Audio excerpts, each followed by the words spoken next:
Les voy a presentar a nuestra conferenciante, aunque supongo que la conocen. Nuria es doctora en Filología Hispánica por la Universidad Nacional de Educación a Distancia, licenciada en Geografía e Historia por la Universidad Complutense y por la Real Escuela Superior de Arte Dramático de Madrid, conocemos todos como la RESAT. Es profesora de interpretación, además, en este centro desde 1999. Especialista de reconocido prestigio, tanto en el ámbito académico como teatral, y vamos a ver un poco, voy a darle algunas pinceladas y van a reconocer esta trayectoria, tanto como docente e investigadora, como directora y actriz.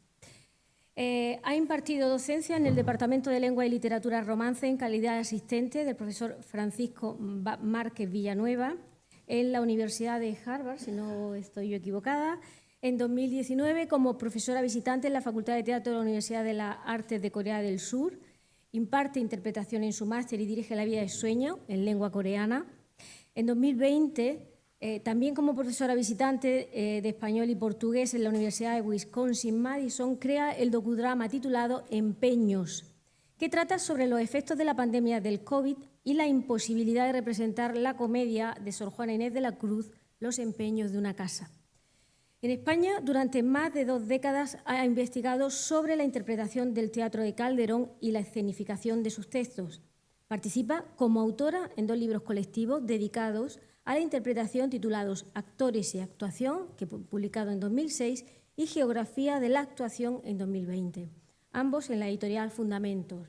Y junto a Enrique Rull ha coeditado El Gran Teatro del Mundo en Bolchiro. Es autora, además, del artículo Pensar y repensar a Calderón en el siglo XXI, el catálogo de la exposición Calderón, un escenario imaginado, 4 siglos de plástica teatral del Museo Nacional del Teatro. En 2007 funda la Compañía de la Barca, con la que estrena el Año Santo en Madrid, en la Iglesia de los Jerónimos y en la Sala Roja de los Teatros del Canal en Madrid. La versión de textos calderonianos, titulada Teatrum Mundi, Amor, Honor y Poder, en la Fundación Juan March. Todo no basta, un experimento escénico con textos de Becker y Calderón en Lava de Valladolid, y en el Museo Nacional del Prado, la comedia cortesana titulada Darlo todo y no dar nada. Y podría seguir, pues tiene más. Lo que pasa es que con esto de los tiempos vamos a cerrar esta presentación diciéndoles que hoy nos acompaña para impartir la conferencia titulada Calderón en coreano, traslado cultural de la vida de sueño. Bienvenida y muchas gracias, Nuria, por acompañarnos. Voy a dar aquí. Bueno, muchísimas gracias. Buenas tardes, muchísimas gracias por estas palabras, por tu presentación.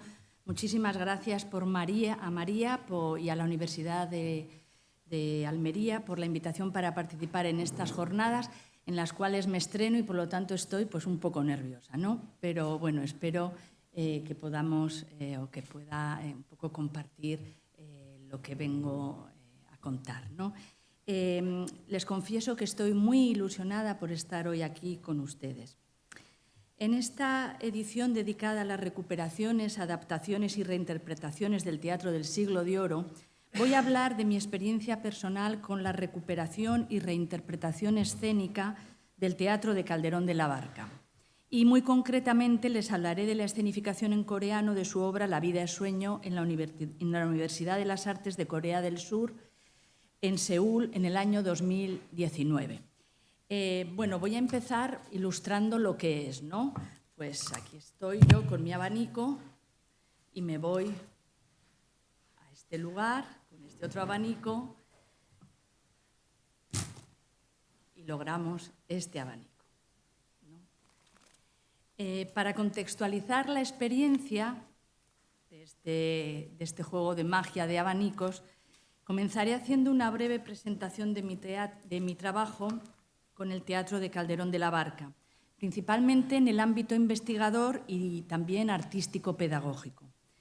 Desde hace 3 años me dedico al estudio y escenificación del teatro de Calderón y todo empezó gracias al magisterio de Antonio Regalado, profesor de la Universidad de Nueva York y autor del libro Calderón, los orígenes de la modernidad en la España del siglo de oro.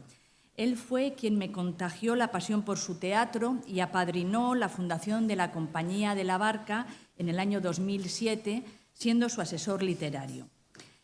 A mi interés filológico por el texto literario se suma el análisis de la relación entre el pensamiento del dramaturgo con las propiedades escénicas de sus obras. En mi caso, la investigación sobre Calderón siempre ha ido de la mano con la escenificación de su teatro.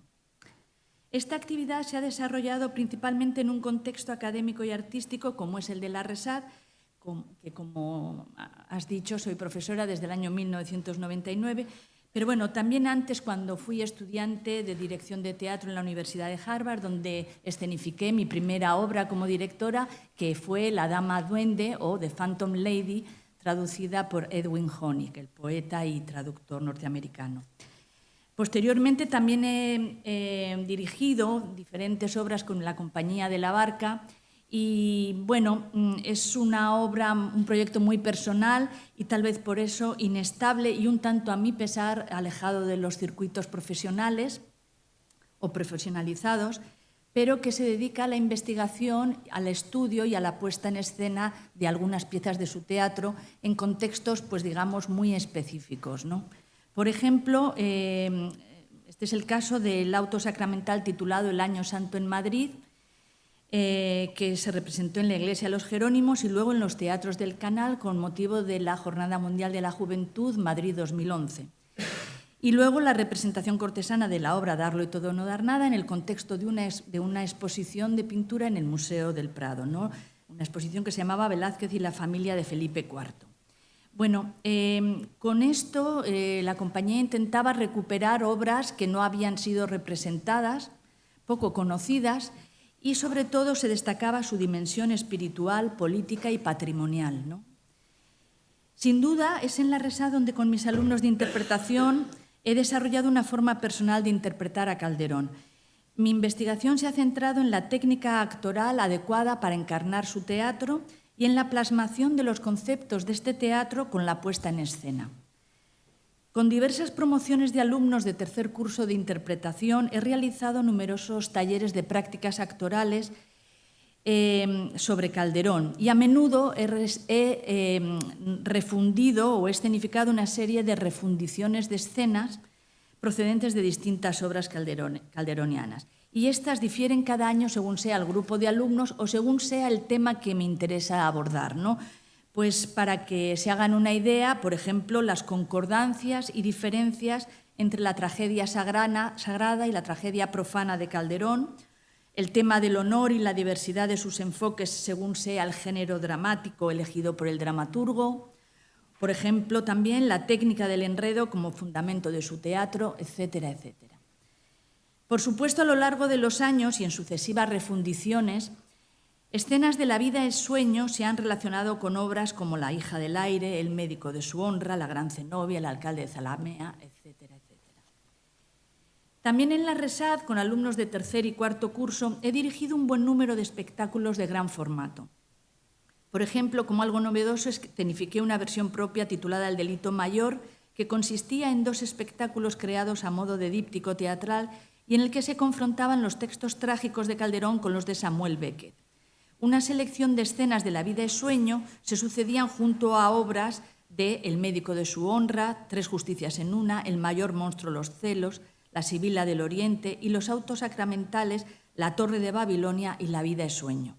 En contraste con estas escenas de Calderón se intercalaban 7 piezas cortas de Samuel Beckett tituladas Pavesas, Impromptu en Ohio, Comedia, Fragmento de Teatro 1 y 2, Pasos y Catástrofe. El sentimiento desesperado de la existencia se deja sentir en nuestros días tal vez con mayor intensidad que en el tiempo de Calderón. Eso es lo que pude comprender en este espectáculo comparando a los 2 trágicos más importantes de la modernidad. En la segunda mitad del siglo XX, la obra Catástrofe de Beckett vuelve a recrear la metáfora del teatro del mundo clásica. En el escenario, un director avasalla y anula con caprichosa crueldad al protagonista. El absoluto sentimiento del tembloroso personaje que resiste erguido contrasta con el dinamismo y con la victoriosa restitución del príncipe Segismundo en La vida es sueño. En la RESAD también he dirigido obras completas de Calderón, como Los 3 mayores prodigios, Mañanas de abril y mayo, etc. El Gran Teatro del Mundo y La vida es sueño. Precisamente este espectáculo, en forma de taller práctico de tercer curso, fue el germen de la experiencia coreana de la que voy a hablarles. En ambos casos, en la RESAD y en la Universidad de las Artes de Corea, con la interpretación de La vida es sueño, yo perseguía la capacitación actoral de los estudiantes, tanto españoles como coreanos. También pretendía que amaran esta creación fundamental de nuestro siglo de oro, obra maestra de la literatura universal. Y sobre todo, en ambos casos, en Madrid y en Seúl, realicé una mediación cultural, con los alumnos españoles invitándoles a reconocer y a vivir sus propias raíces culturales, y con los alumnos coreanos presentándoles una tradición cultural que les era totalmente desconocida y ajena, y que gracias a su interpretación cobraba nueva vida expresada en coreano. Como saben, la cantidad de espectáculos extranjeros de La vida es sueño en casi 400 años demuestra que estamos ante una obra de vocación universal. Calderón creó un mecanismo teatral capaz de activarse en diferentes tiempos y culturas, y nosotros, creadores contemporáneos, no podemos sino proponer una reescritura intercultural. Se trata del asombroso encuentro en la intersección de dos maneras de ver el mundo. ¿Cómo se trasladó La vida es sueño a Corea del Sur en un contexto histórico, lingüístico y escénico tan diferente al español del texto original y en una cultura tan radicalmente distinta como es la surcoreana del siglo XXI? Quienes participamos en el proceso pudimos encontrarnos en un lugar común de comprensión. ¿Qué se transformó con la escenificación de la obra original y qué aprendimos de la experiencia? Esas son las preguntas que voy a intentar contestar esta tarde.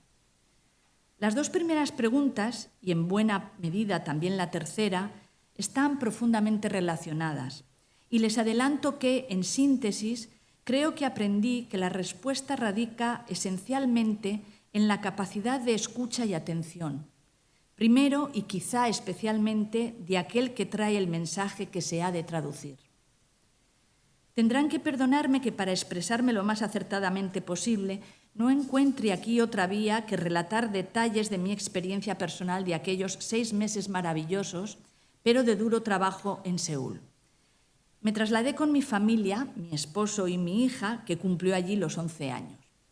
Nos alojaron en un pequeño apartamento en un edificio de tamaño mediano, de 17 pisos, en un típico barrio residencial de aquella área metropolitana de poco menos de 25 millones de habitantes. El hecho de que nos facilitaran hasta en mínimos detalles la posibilidad de, en la medida en que fuéramos capaces, vivir la vida de un coreano medio, es decir, comprar en sus supermercados y en sus mercados ambulantes, comer en el comedor universitario, quedar a cenar o a ver algún espectáculo teatral o musical con compañeros de trabajo y amigos, montar en el autobús urbano, tirar la basura por la noche según las normas allí establecidas para la separación y el reciclaje. Todo esto, como sabrán, sin duda también la mayoría de ustedes, aporta un conocimiento profundo, comprensivo, que no puede aportarnos unos días de turismo vacacional, siempre escasos y limitados. Recuerdo, por ejemplo, la impresión que me produjo descubrir que si hay un signo característico por su abundancia en la ciudad de Seúl, este es la cruz de los cristianos. Sobre todo grandes cruces de neón, características de los templos presbiterianos y baptistas norteamericanos, empapan el paisaje de aquella gran ciudad y de gran parte del país, que aquí creemos fundamentalmente de religión y cultura budista. Más acertada es nuestra otra imagen de la sociedad coreana como una sociedad volcada en la posmodernidad, en la tecnología puntera. Por ejemplo, el aeropuerto de Incheon disponía ya entonces de una serie de robots que te guiaban a donde tú les pedías. Nuestra imagen de una juventud obsesionada por su apariencia física casi infantil, de piel aporcelanada, mientras sus abuelos se manifestaban cada fin de semana contra el gobierno en multitudinarias manifestaciones en el centro de la ciudad, con cánticos y ritmos que combinaban la marcha militar y los gritos y saltos de rock duro. Descubrí, en fin, un país de fuerte pulsión social, donde la modernidad atropellaba brutalmente a las pobres construcciones de 30 o 40 años antes. Un país de naturaleza pobre, de una enorme densidad de población, pero un tamaño pequeño, 51 millones de habitantes. rodeado de temibles enemigos, Rusia, Corea del Norte, China y Japón, que solo puede ofrecer admiración hacia su único aliado del último siglo, los Estados Unidos, y que en muy pocas décadas pasó, en los años 90, con el único medio del esfuerzo titánico de su población, de ser un país que recibía ayuda del Banco Mundial como país en vía de desarrollo, a ser una de las grandes potencias económicas e industriales del mundo actual. País que ha pasado de un siglo terrible de opresión y tiranía, la invasión de Japón, la guerra mundial, la guerra de Corea, la dictadura, a ser una democracia moderna, en un país que quiere y no ha conseguido olvidar que todavía está oficialmente en guerra. Y, en fin, en un contexto geográfico internacional, el de la costa asiática del Pacífico, que hoy es, desde muchos puntos de vista, lo que podemos denominar, sin exageración, el verdadero centro del mundo actual. Aprender esto, comprobarlo con mis 5 sentidos, la necesidad de entenderlo en el día a día, fue una enorme suerte que me facilitó encontrar los resquicios, bajo la costra de los tópicos que yo traía cargados de Europa occidental, por los que podía calar entre el público de aquella sociedad de la abundancia y del despego de la tradición, de su propia tradición, los mensajes esenciales, las preguntas existenciales, los planteamientos éticos con los que un dramaturgo filósofo sacudía el alma de una población de hace casi 4 siglos en una ciudad barroca del extremo más occidental de Europa. Hablamos de Madrid. Muchos aspectos como el Código del Honor español del siglo XVII y las leyes de la justicia, la autorreflexión en voz alta de los soliloquios y apartes del teatro barroco, se evidenciarían como prácticamente intraducibles, no por cuestiones filológicas, sino directamente culturales, llegando incluso a producir la risa en algunos casos. Pero en nuestro esfuerzo conjunto de directora y actores por desentrañar su significado allí, se abrían, en el peor de los casos, caminos posibles hasta entonces ni transitados por ellos ni vistos por mí misma. La labor de traducción y de intermediación de mis 2 intérpretes, Cheson Kim y Eugene Kim, fue absolutamente fundamental. En ningún momento me faltaron sus palabras para traducir lo que unos y otros expresábamos en español y en coreano, en un constante flujo de ida y vuelta, y, alternándose una y otra, me asistieron de principio a fin en absolutamente todas las sesiones de trabajo, que, por cierto, comenzaban a las 5 de la tarde y terminaban a las 11:30 cada día, sábados incluidos. Cheson, en concreto, es profesora de la Universidad Española en la universidad y traductora al coreano del teatro de Juan Mayorga, autor muy valorado en ese país. Eugene, la más joven de las 2, después de esta experiencia, prosiguió sus estudios de filología española con un doctorado en la Universidad de Princeton.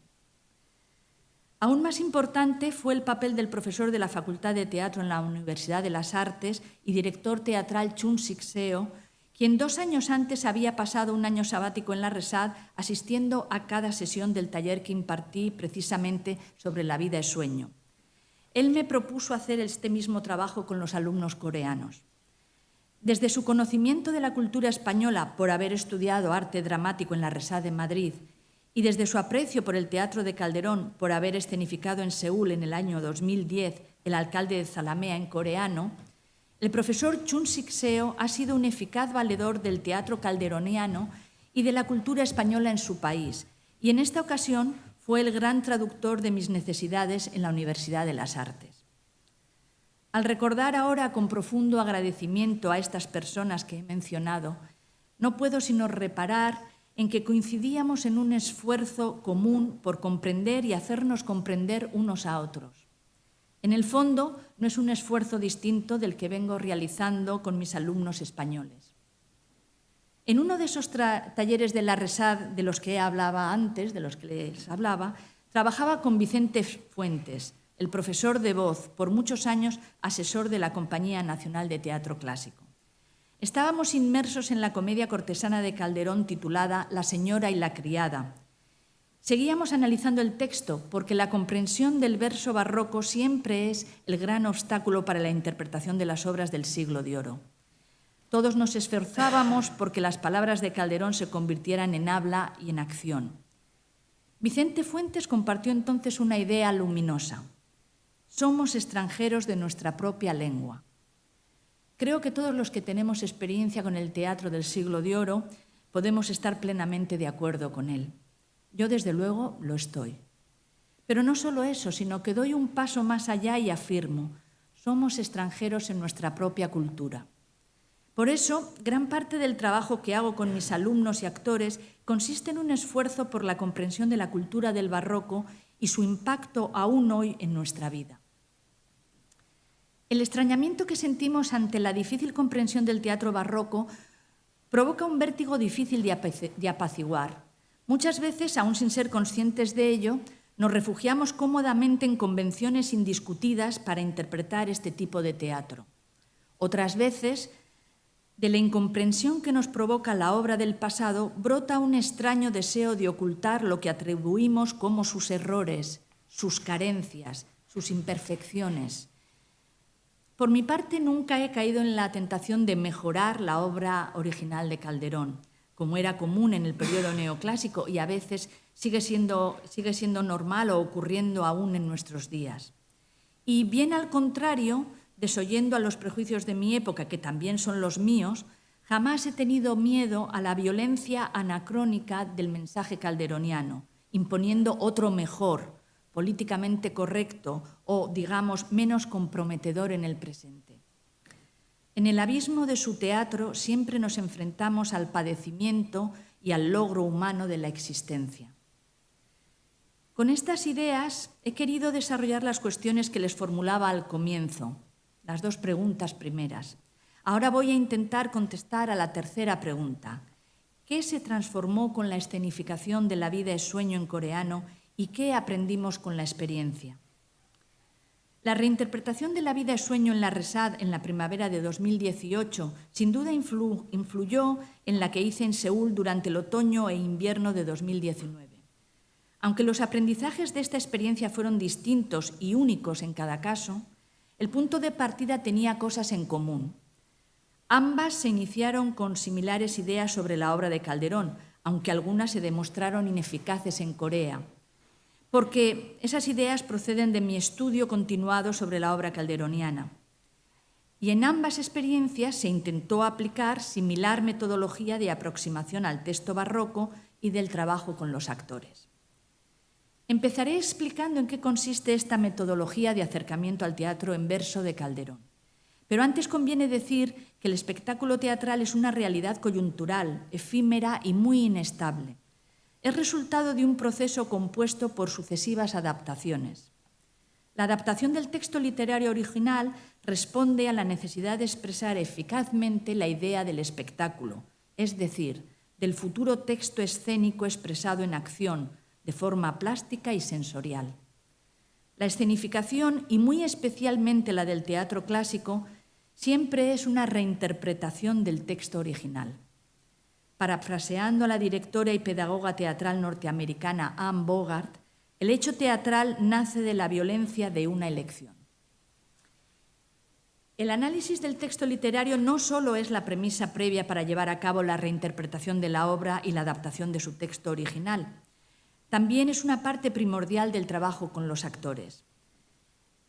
En mi caso, tras la primera lectura, analizamos la estructura sintáctica, plagada de hipérbatos, nuestro gran quebradero de cabeza a la hora de poner en texto en habla, como decimos. Y por último, desentrañamos el significado semántico y el sentido de las metáforas y las demás figuras expresivas y retóricas del texto. En definitiva, nos preguntamos qué expresa el texto literalmente y cómo lo hace. Luego, la composición estrófica de la obra nos hace descubrir la división en cuadros y su estructura, así como su tonalidad rítmica y emocional. La experiencia rítmica, en correspondencia con el género dramático elegido por el autor, también define emocionalmente la acción y los temas de la obra. En mi opinión, no conviene establecer conclusiones dogmáticas al respecto, pero sí se puede afirmar que la experiencia rítmica y física del verso, al determinar en la representación el pulso emocional del habla, expresa el sentido profundo del texto dramático. Por medio de este análisis métrico, penetramos en la línea de acción de los personajes. Prestamos atención a las particularidades del verso en lo que se refiere a la rima, las sílabas métricas y su compensación, el ritmo en la relación de acentos y pausas, diversas licencias métricas como la sinalefa, el hiato, la diéresis, la entonación y, muy importante, el encabalgamiento. De este modo descubrimos el habla de los personajes. En estas sesiones de análisis, a lo largo de los años, he vivido epifanías asombrosas al admirar una y otra vez la portentosa escritura de Calderón. Sus versos son en sí mismos una compleja y detallada partitura de emoción y de habla en acción, que expresa lo que el personaje siente y hace momento a momento. El texto en verso es la guía indispensable para la interpretación del personaje barroco. Y por eso, en esta fase de análisis de la acción verbal, descubrimos qué quiere y qué hace el personaje para conseguirlo. Vean un ejemplo de lo que acabo de decirles. En La vida es sueño, para referirse a Segismundo, el rey Basilio usa la palabra hijo en 9 ocasiones, 3 en cada jornada. En las 6 primeras, correspondientes a la primera y segunda jornada, el dramaturgo rompe deliberadamente la sinalefa para aislar la palabra hijo, separándola en 5 de esos casos del pronombre posesivo mi. Escuchen, ahora voy a hacer las 6 veces. Tuve un infelice hijo, que si es tirano mi hijo, sin que él sepa que es mi hijo, a Segismundo mi hijo, y dale, que es mi hijo y donde haga, y si él supiera que es mi hijo. En el tercer acto, una vez desatada la guerra civil, Basilio usa la palabra hijo otras 3 veces. Las 2 primeras corresponden al momento en que el rey decide tomar las armas contra Segismundo, y la tercera, cuando Basilio huye tras haber sido derrotado por los rebeldes. Escuchen. Vencer valiente a un hijo ingrato quiero. Y la segunda, rigor de un hijo tirano. En estos casos, el sustantivo hijo se adjetiva negativamente, muy especialmente con la sinalefa hijo ingrato, que resuena como un concepto único en el pensamiento de su progenitor. Por último, después de la derrota del rey y de que Segismundo le devuelva la corona, su padre le dice: hijo, qué tan noble acción. Es la única vez que Basilio se dirige a Segismundo por medio del vocativo hijo, pues hasta entonces solo ha utilizado el término para referirse a él, por cierto negativamente, en diálogos con otros interlocutores, el conjunto de los cortesanos de Polonia en la audiencia del segundo acto y el núcleo duro del rey formado por Clotaldo, Estrella y Astolfo. Sin darnos cuenta, como vemos, de este modo llegamos al análisis dramatúrgico. Y una vez que se concretan la situación, los sucesos, las circunstancias dadas, los conflictos dramáticos y la línea de acción, los porqués de los personajes, por último, se puede verificar nuestra intuición inicial sobre cuáles son los temas de la obra y sus ideas fundamentales. Solo al final de este proceso de análisis en acción acabamos redefiniendo nuestra interpretación de qué ha querido expresar el dramaturgo en su obra y qué quería comunicar nuestra reinterpretación escénica. A grandes rasgos, estas son mis premisas para iniciar el trabajo de adaptación y reinterpretación del teatro de Calderón. Pero, puesto que el texto, y muy particularmente la lengua y el habla del verso español, que como saben es isométrico y polirrítmico, son el punto de partida del trabajo teatral, pues se preguntarán de qué modo pude aplicar esta metodología en la dirección de los actores coreanos. Como pueden suponer, esa traslación metodológica fue uno de los retos más ambiciosos de esta experiencia intercultural. Nuestro teatro en verso es desconocido en Corea del Sur. Sin embargo, el modelo occidental, sobre todo anglosajón, se ha generalizado desde el siglo pasado en la vida teatral surcoreana, incluso en detrimento de su propia tradición.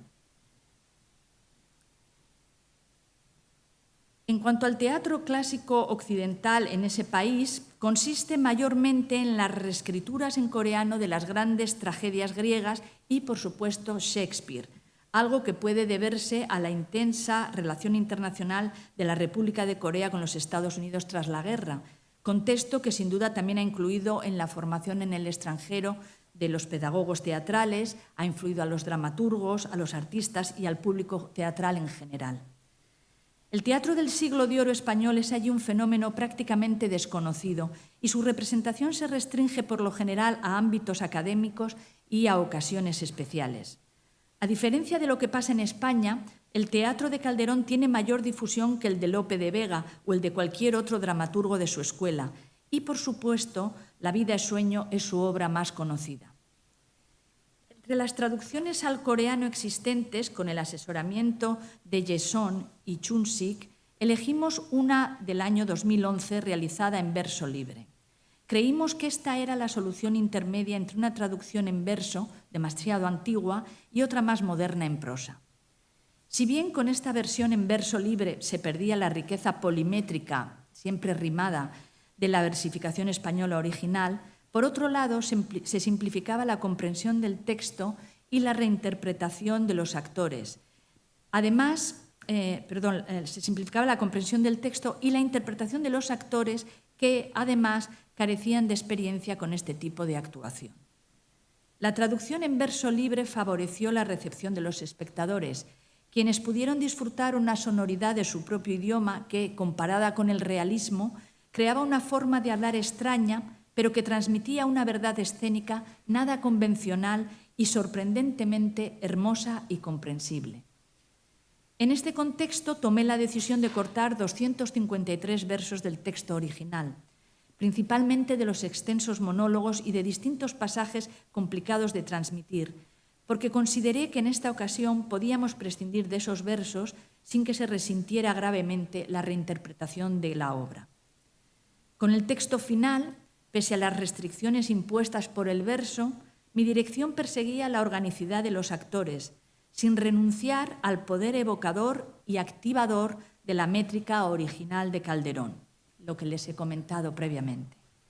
Aunque no estuvieran reflejados en la versión traducida, la inclusión de algunos de sus acentos, pausas, encabalgamientos, versos compartidos, etc., contagiaba el habla de los actores con el ritmo emocional de las escenas en español y se fundía con el propio latido coreano del texto.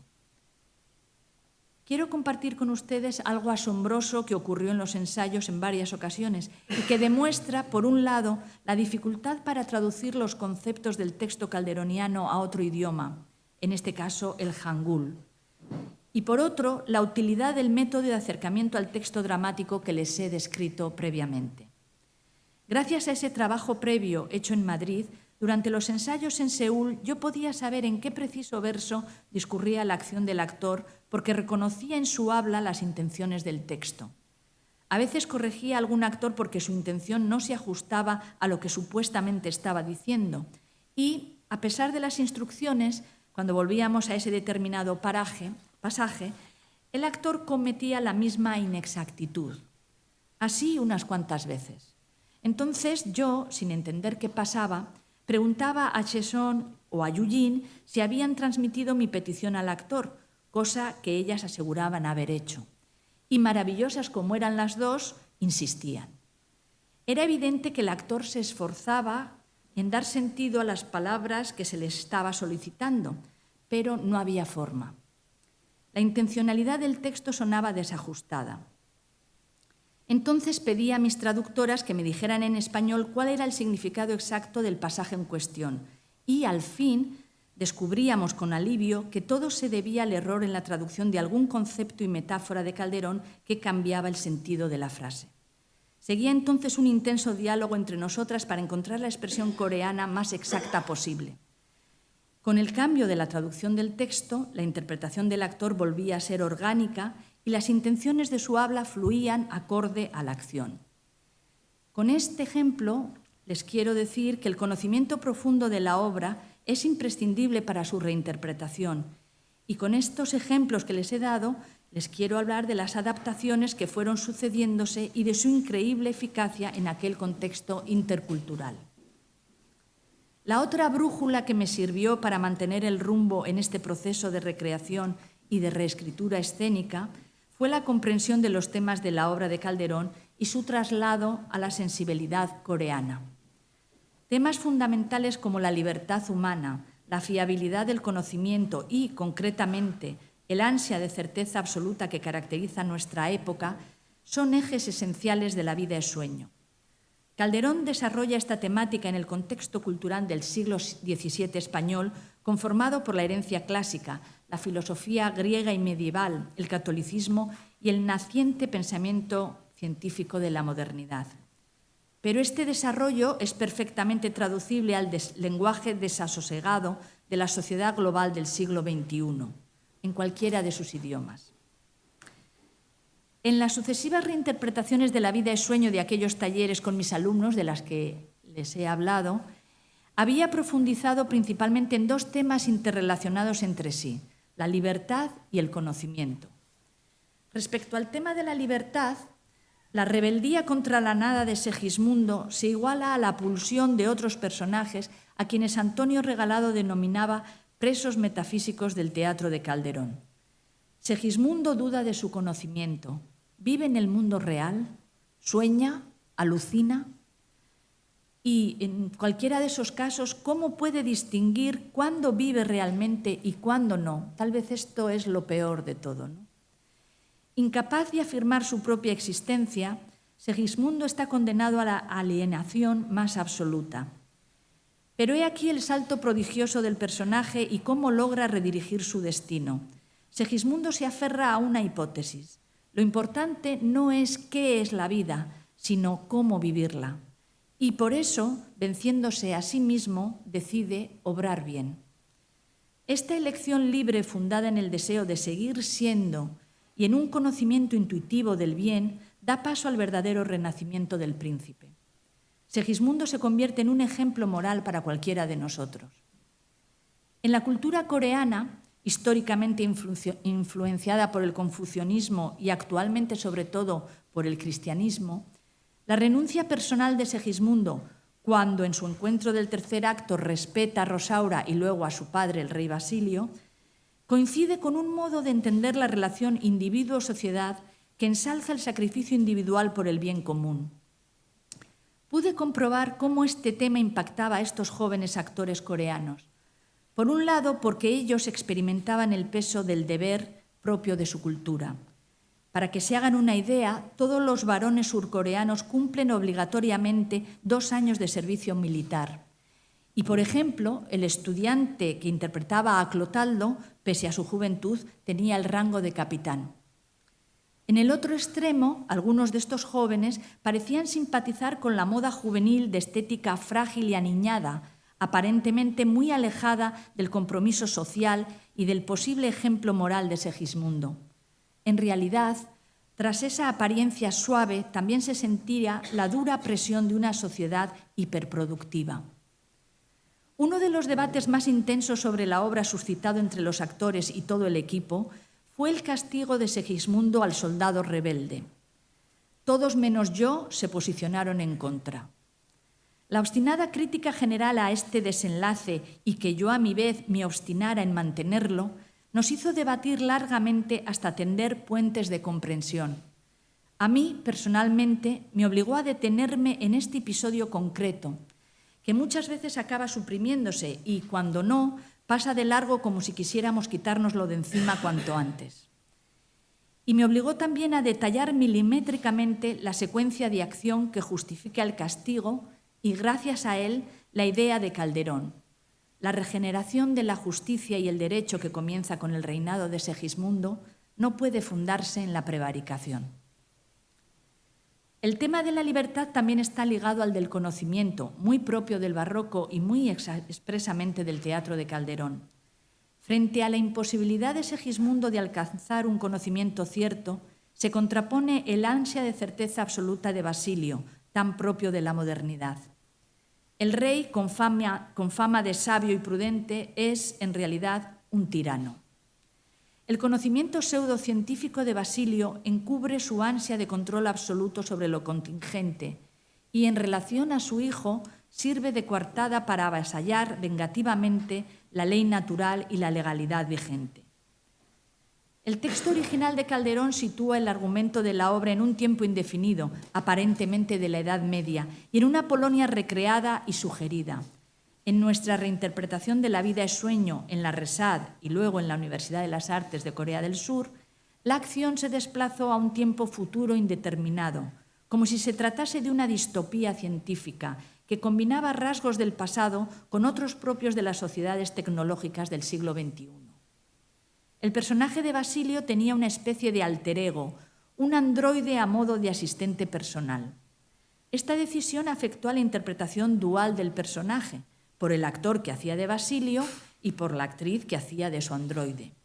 También condicionó la adaptación del texto, pues en algunos momentos los dos actores se repartían los parlamentos del rey, porque, en el fondo, ambos expresaban una misma voluntad de dominio. También profundizamos en el paralelismo entre Segismundo y Rosaura, ambos hijos repudiados por sus respectivos progenitores, Basilio y Clotaldo, y condenados a vivir como outsiders, privados de sus derechos. La falta de filiación de ambos y la necesidad de recuperarla para poder ser en plenitud es la fuerza secreta que une sus destinos y consecuentemente la línea maestra de los episodios de la trama. El sometimiento personal al código del honor es otra manifestación del ansia de control absoluto sobre lo contingente y, en concreto, es la fuerza que impulsa la relación de Clotaldo con Rosaura, su hija. Yo pensaba que el tema del honor iba a calar en la cultura coreana, pero me equivoqué. Los jóvenes actores coreanos, como los españoles, no parecían entender el honor tal y como se manifiesta en el teatro del Siglo de Oro. Una de mis mayores sorpresas fue la reacción de mis estudiantes coreanos ante la obsesión de Clotaldo, quien desgrana minuciosamente sus preocupaciones sobre el honor en numerosos soliloquios y largos apartes. Además de que a estos jóvenes les resultara chocantes e incluso divertidas las enrevesadas razones del atribulado personaje, comprendí que también les era ajena la convención del teatro occidental por la que un personaje comunica su pensamiento al espectador, en forma larga y tendida en forma de soliloquio o en píldora por medio de los apartes. Esta codificación normal en nuestra cultura teatral tenía para ellos un efecto cómico. Poco a poco pudieron acostumbrarse a este efecto distanciador, sobre todo el actor que hacía de Clotaldo, y, claro está, gracias a su extrañamiento, también yo pude replantearme nuestras convenciones teatrales occidentales. Vivir 6 meses con mi familia inmersos en la sociedad surcoreana me ayudó a definir mejor la idea rectora del espectáculo que estaba dirigiendo y la importancia de los temas que, junto a este grupo de jóvenes actores, comunicaríamos a los espectadores. En ese momento concreto, con nuestra representación en Seúl de La vida es sueño, yo sentía la necesidad de comunicar que una situación personal o social siempre es reversible, para bien o para mal, por medio de la acción libre del hombre. Y, por consiguiente, como Segismundo, deberíamos vivir en un estado de alerta moral hacia uno mismo y hacia el mundo. Ya desde la situación inicial de La vida es sueño, Calderón expresa la necesidad de regeneración de un mundo mortalmente enfermo y la urgencia de ese cambio. La imagen del agua estancada frente a la imagen del agua que vuelve a fluir, a veces violentamente, arrasando lo que encuentra a su paso, y otras discurriendo cantarinamente, celebrando la fuerza vital, era una metáfora personal que subyacía en las ideas de la escenificación coreana. Esta idea se aplicó en numerosos trabajos sensoriales con los actores y finalmente también acabó aflorando en el diseño del cartel del espectáculo.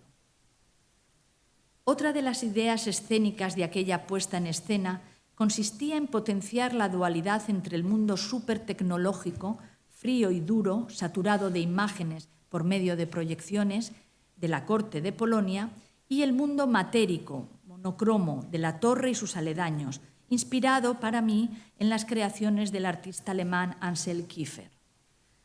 Las decisiones personales de esta reinterpretación y, en general, de todas las que dirijo, se fundamentan en la propia potencia escénica de las obras de Calderón. Me gusta explicarlo así. Como una semilla es, en terminología aristotélica, árbol en potencia, por contener en sí misma ya todas las características de un árbol, los textos calderonianos son ya montajes teatrales en potencia. por contener en su misma esencia todos los elementos dramáticos constitutivos del espectáculo teatral que habrán de constituirse en acto, gracias al aporte del escenario, del vestuario, la caracterización y, sobre todo, gracias al buen hacer de los actores. Los diseñadores de escenografía, vestuario, iluminación, proyecciones y diseño gráfico de este espectáculo, porque en Corea del Sur es muy apreciada la producción del papel, por cierto, de gran calidad, con la que se hace de todo, incluso hasta muebles, eran también alumnos de la Facultad de Teatro en la Universidad de las Artes de Corea del Sur. También lo eran las productoras y la regidora. Todos ellos formaban un gran equipo de personas que sabían trabajar duro y, además, celebrar la alegría de estar juntos. Parte de mi docencia fue mostrarles la fuerza conceptual y escénica del teatro de Calderón de la Barca, la belleza plástica de sus obras y su poder de comunicación. Respecto a la contextualización del espectáculo, para terminar ya estas palabras, con la puesta en escena queríamos sugerir que todo lo que se iba a presenciar esa tarde en el teatro era producto de la imaginación o ensoñación del público asistente. El espectador desde su butaca accedía a la vida es sueño a través de unas pautas de relajación recitadas por la actriz que interpretaba el androide de Basilio al comienzo de la función, previas a la caída de Rosaura al tablado, rasgando un gran telón rojo que colgaba desde el peine del pequeño teatro. En esta propuesta, el espacio total del pequeño teatro, incluyendo la escena central y el público dispuesto a 3 bandas, formaba parte del sueño. El diseño de la escenografía, la luz, las proyecciones y el sonido, compuesto en Madrid por mi diseñador y amigo Jorge Eliseo, pretendía provocar una experiencia onírica. Creo que lo conseguimos. Han pasado 6 años desde aquella experiencia en Seúl. Esta conferencia me ha brindado la oportunidad de revivir la intensidad de esos meses y compartirla con ustedes. Estoy muy agradecida por ello. Nuestro espectáculo de la vida en sueño nos emocionó profundamente a todos nosotros y también a los espectadores. Nos transformó. Pocos días después llegó la hora de abandonar Seúl con mi familia. Tanto yo como mi marido y mi hija sabíamos que no podíamos contener en el corazón más emociones ni más muestras de cariño de nuestros nuevos amigos, en mi caso, también profesores de teatro y nuevos alumnos. Estábamos desbordados. Ese fue el sentimiento para todos nosotros. Personalmente también experimenté que, aunque queramos que sea un corte limpio, la despedida de un ser querido es un desgarro. Y aprendí que solo así germinamos en el otro. Y muchas gracias.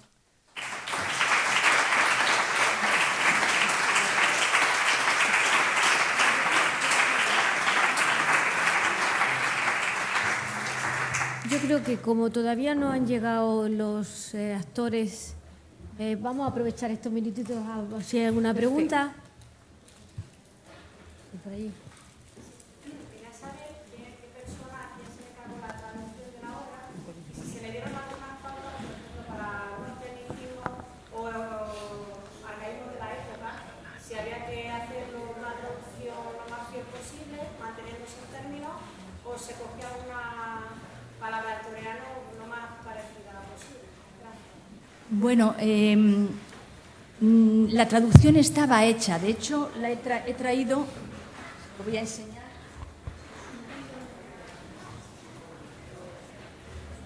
¿Pueden pasar si quieren?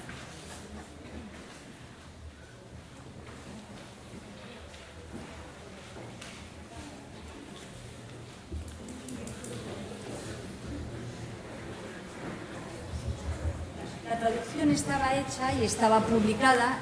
Si quieres, se la puedo dejar, que vean cómo son los textos. Venga. No sé coreano. Sí, es muy bonito. Sí, cójala. Si quieren, pásenla.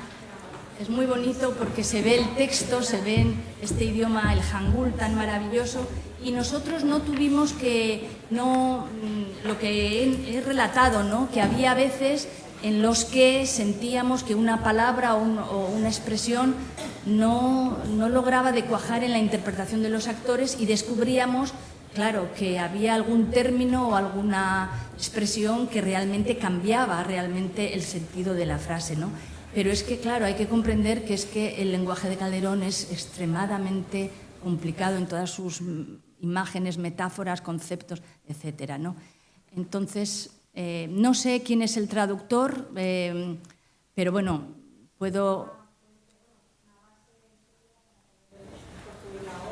Sí, es que ese fue el texto.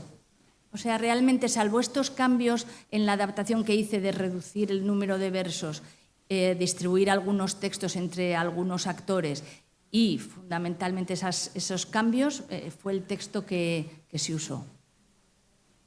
Bueno, pues si os parece vamos a dejarlo porque creo que ya están preparados para la segunda sesión.